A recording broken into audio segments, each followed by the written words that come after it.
నమస్కారం అండి. Gudivada one town సిఐని మాట్లాడుతూ ఉన్నాను.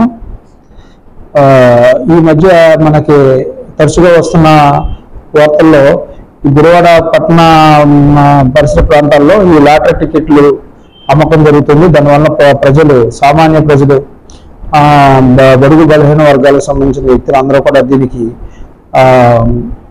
లోన్ అయ్యి ఆ టికెట్లు కొనడం వల్ల చాలా మోసపోతున్నారనే వార్తలు మేము చూసాము. దాని ప్రకారం మేము వెరిఫై చేసి చూస్తే కొంతమంది లాటరీ టికెట్లు అమ్ముతా ఉన్నారని చెప్పేసి తెలిసింది. దాని ప్రకారం నిఘా ఏర్పాటు చేసి 11/4/24 ఒక వ్యక్తి, గొర్ల రామారావు అనే వ్యక్తి ఈ యొక్క లాటరీ టికెట్లు అమ్ముతున్నది అతన్ని పట్టుకోవడం జరిగింది.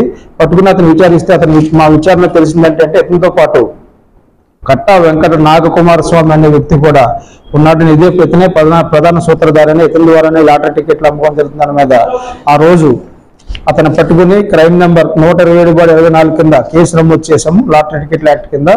అందులో భాగంగా ఆ రోజు ఈ ఎవరైతే ఉన్నారో గొర్ల రామారావు అనే వ్యక్తిని అరెస్ట్ చేశాం. తర్వాత ఈ రోజు ఎవరైతే అతను చెప్పిన స్టేట్మెంట్ ప్రకారం వెంకట నాగకుమారస్వామిని కూడా అతన్ని ఈరోజు అరెస్ట్ చేయడం జరిగింది.